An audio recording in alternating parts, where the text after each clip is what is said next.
नमस्कार, मैं तनु सिंघल आप लोगों का अपने YouTube चैनल संस्कृत पाठ में स्वागत करती हूँ। और आज बच्चों हम फिर से कक्षा 7 के ही चैप्टर नंबर 3 अर्थात पाठ 3 की शुरुआत जो है वो करने वाले हैं। हमने इसका सरलार्थ जो है वो लास्ट वाली वीडियो में अपना कंप्लीट कर लिया था और आज हम इसका अभ्यास कार्य स्टार्ट करने वाले हैं, अभ्यास कार्य की शुरुआत करने वाले हैं। तो बच्चों आगे बढ़ने से पहले आप लोगों को क्या करना है, आप लोगों को चैनल को सब्सक्राइब करना है, बेल आइकन प्रेस करना है। ठीक है बच्चों, तो हमने लास्ट वीडियो में जो सरलार्थ समझा था, आई होप कि आप लोगों को क्लियर हो गया होगा और आज हम इसका अभ्यास कार्य करने वाले हैं। तो बच्चों सबसे पहला जो प्रश्न है आपका इसमें अभ्यास कार्य का वो है उच्चारणम कुरुत।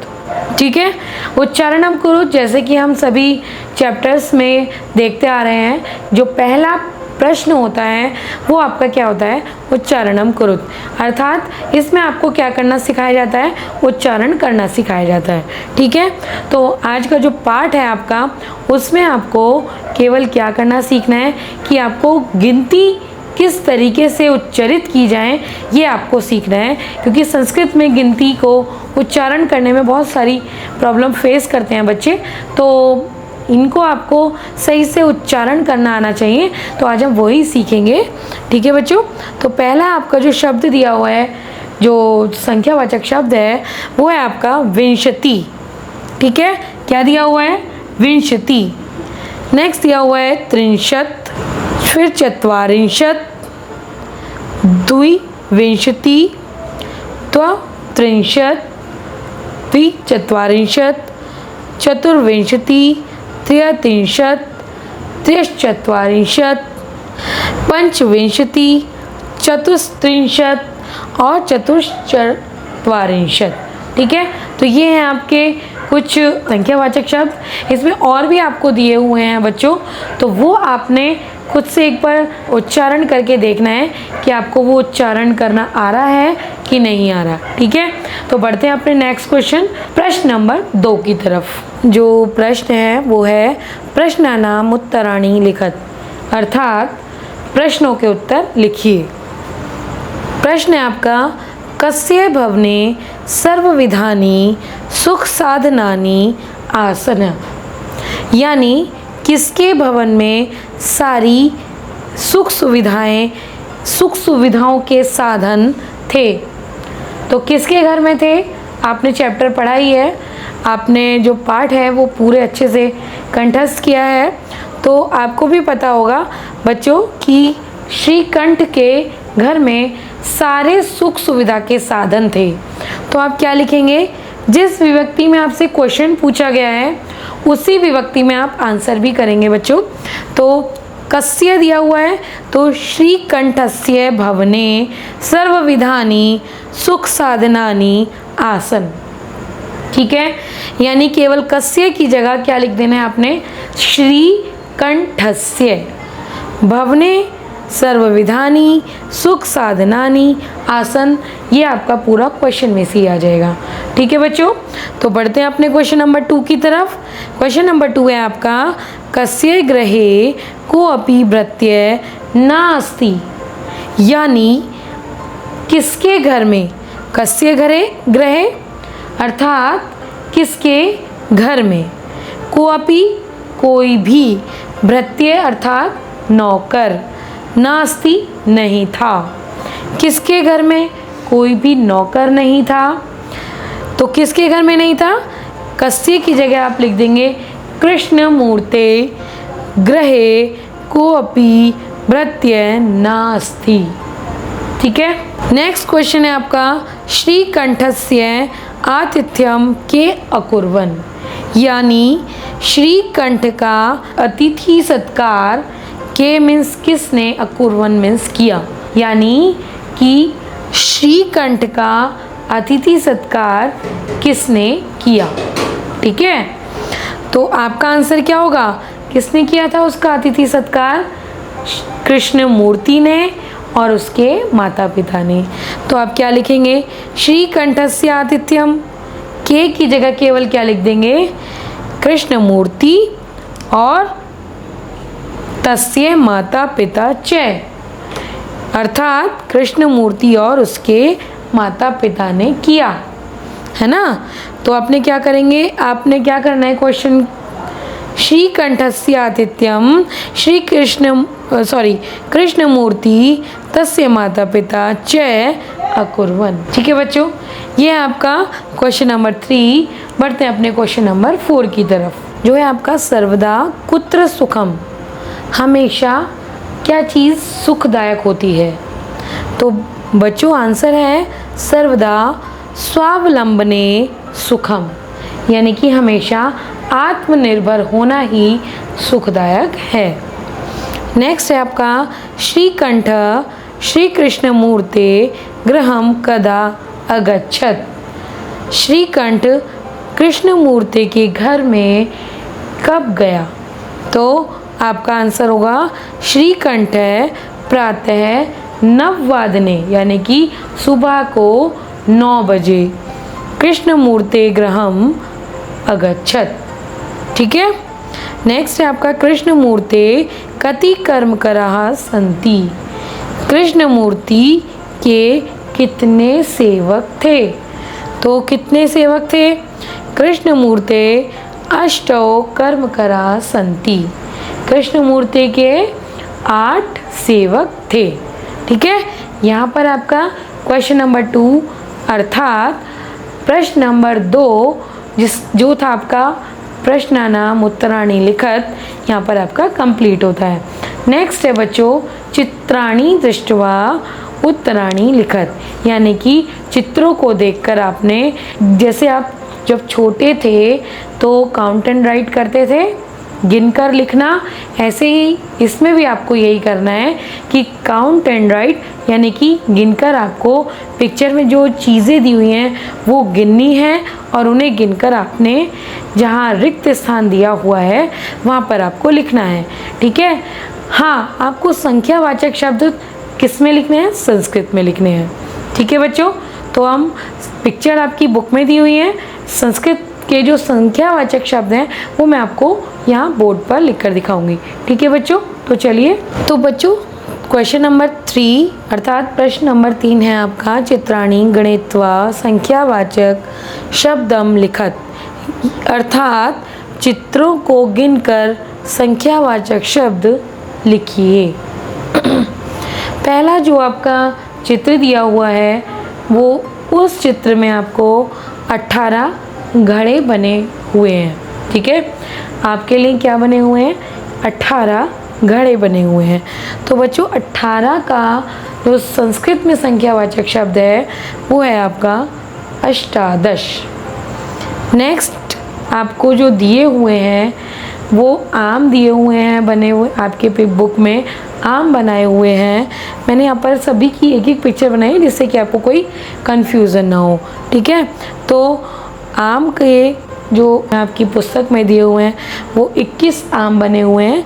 तो बच्चों 21 को हम संस्कृत में लिखते हैं एक विंशति। फिर अगला आपका है फुटबॉल। ठीक है, फुटबॉल आपकी 15 बनी हुई है उसमें, तो 15 को बच्चों हम संस्कृत में लिखते हैं पंचदश।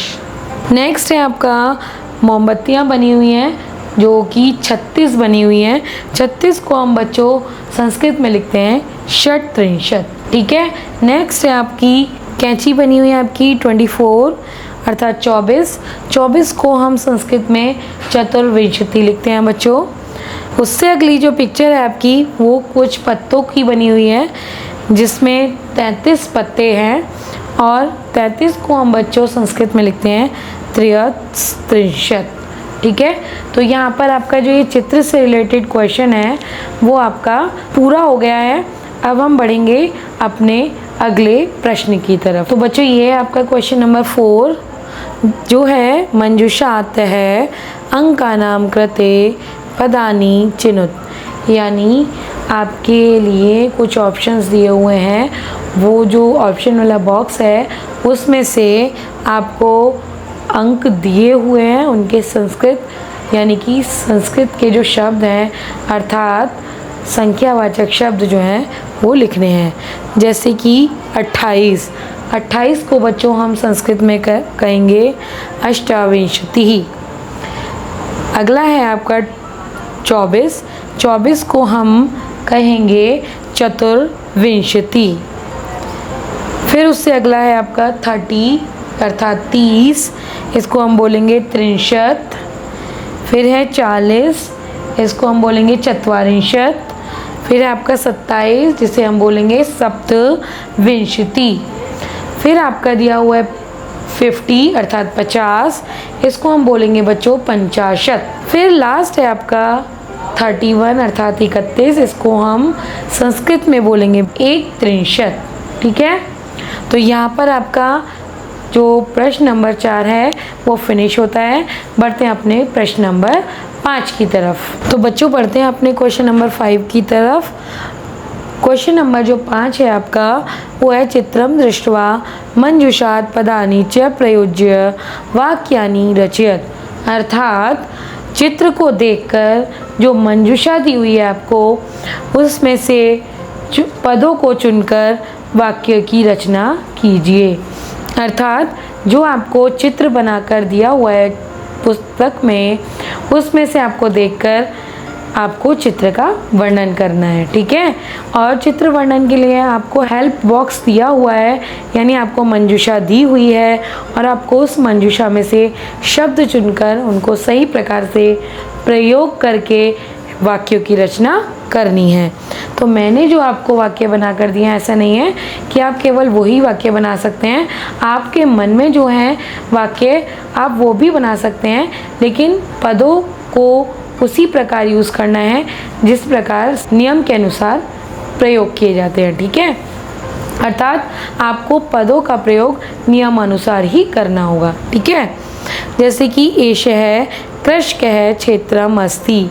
इसका क्या मीनिंग है बच्चों? इसका अर्थ है यह किसान का क्षेत्र है। एतौ कृषको खनन कार्यम कुरुतः। यहाँ 2 किसान खनन का कार्य करते हैं। नेक्स्ट है आपका एते कृषका धान्यम रोपयन्ति। अर्थात यहाँ किसान धान को रोपित करते हैं। ठीक है बच्चों, तो ये मेरे अनुसार सेंटेंस बने हैं और आप अपने अनुसार भी इन वाक्यों की रचना कर सकते हैं, जो आपको दिखाई दे रहा है, जो आपको लग रहा है कि आप नियम अनुसार बना सकते हैं। ठीक है, तो बढ़ते हैं अपने क्वेश्चन नंबर 6 की तरफ। तो बच्चों ये है आपका क्वेश्चन नंबर 6, जिसमें आपको समयवाचकान अंकान पदेषु लिखत, यानी कि जो आपको समयवाचक शब्द दिए हुए हैं उनको आपने शब्दों में लिखना है, संस्कृत शब्दों में। ठीक है, जैसे कि यहाँ पर दिया हुआ है आपका 7 बजे, तो 7 को बच्चों बोलते हैं सप्त और बजे को बोलते हैं वादनम। ठीक है, तो आपका हो जाएगा सप्त वादनम। फिर अगला है आपका 2:30 बजे को हमको आप क्या बोलते हैं बच्चों? 2:30 बज गया, है ना। लेकिन आप उसे संस्कृत में कैसे लिखेंगे? 2:30 जब भी यानी कि 30 या 30 जहाँ पे भी होगा तो आगे आपका सार्ध लग जाएगा, यानी कि आधा, है ना। तो सार्ध 2 को बोलेंगे द्वि और वादनम यानी कि बजे, तो सार्ध द्वि वादनम। नेक्स्ट है आपका 11 बजे, 11 को बच्चों बोलते हैं एकादश और वादनम यानी बजे। फिर उससे अगला है 4:30, जिसको आप 4:30 बजे भी बोलते हैं। तो इसको आप 4:30, मैंने आपको बताया साढ़े जहाँ पे भी आएगा, साढ़े का मतलब संस्कृत में होता है सार्ध। ठीक है, तो सार्ध 4 को बोलते हैं चतुर और वादनम यानी बजे, तो बन गया आपका सार्ध चतुर्वादनम। ऐसे ही आपका 1:30 बजे को हम बोलेंगे सार्ध एक वादनम। ऐसे ही 5 बजे को बोलेंगे पंचवादनम। फिर आपका है 3:30 यानी कि 3:30 बजे, जिसे हम बोलेंगे सार्ध त्रिवादनम। फिर है आपका 9 बजे को हम बच्चों बोलेंगे नववादनम। फिर है आपका 12:30 बजे, 12:30 को भी बोलेंगे हम सार्ध द्वादश वादनम। ठीक है, द्वादश कहते हैं बच्चों 12 बजे को, 12 को। ठीक है, तो सार्ध द्वादश वादनम। 8 बजे को हम बोलेंगे अष्टवादनम। 7:30 यानी कि 7:30 को बोलेंगे सार्ध सप्त वादनम। ठीक है, तो इस तरीके से आपके समयवाचक शब्द हैं यहाँ पर ये कंप्लीट होते हैं। और बढ़ते हैं हम अपने क्वेश्चन नंबर 7 की तरफ। तो बढ़ते हैं बच्चों अपने क्वेश्चन नंबर 7 की तरफ, अर्थात प्रश्न नंबर 7 की तरफ। तो प्रश्न नंबर 7 है आपका रिक्त स्थानानि पूर्यत, यानी कि आपको रिक्त स्थान की पूर्ति करनी है। ठीक है, तो आपका है रिक्त स्थान ऋत्वः सन्ति, यानी आपको यहाँ पर फिल करना है कि ऋत्वः सन्ति कितनी ऋत्वें होती हैं। तो बच्चों ऋत्वें 6 होती हैं और मैंने उसको संस्कृत में लिखा है षड्। ठीक है, नेक्स्ट है आपका मासा भवन्ति, महीने कितने होते हैं, महीने कितने होते हैं आपके, महीने होते हैं 12। तो 12 को आप संस्कृत में क्या बोलेंगे, द्वादश। उससे अगला है एकस्मिन् मासे अथवा ब्लैंक दिवसा भवन्ति, अर्थात एक मास में कितने दिन होते हैं। तो उन्होंने 2 बार ब्लैंक दिया हुआ है, तो आपको क्या लिखना है, आपको भी पता है 30 और 31। ठीक है, तो एक तरफ आप लिख देंगे 63 और दूसरी तरफ आप लिख देंगे 163। ठीक है बच्चों, यहाँ पे 163 में 1 मैंने यहाँ लिखा हुआ है और त यहाँ लिखा हुआ है क्योंकि वो बोर्ड पर आ नहीं रहा था। ठीक है, नेक्स्ट है आपका फरवरी मासे सामान्यतः दिनानि भवन्ति, अर्थात फरवरी मास में सामान्यतः कितने दिन होते हैं। तो कितने होते हैं, अष्टविंशति, यानी कि 28 दिन। लास्ट है आपका मम शरीरे ब्लैंक हस्तौ स्तः, यानी कि आपको रिक्त स्थान में क्या करना है कि मेरे शरीर में हाथ हैं। कितने हाथ हैं, 2 हाथ हैं। ऑब्वियसली सभी के शरीर में 2 ही हाथ होते हैं, है ना।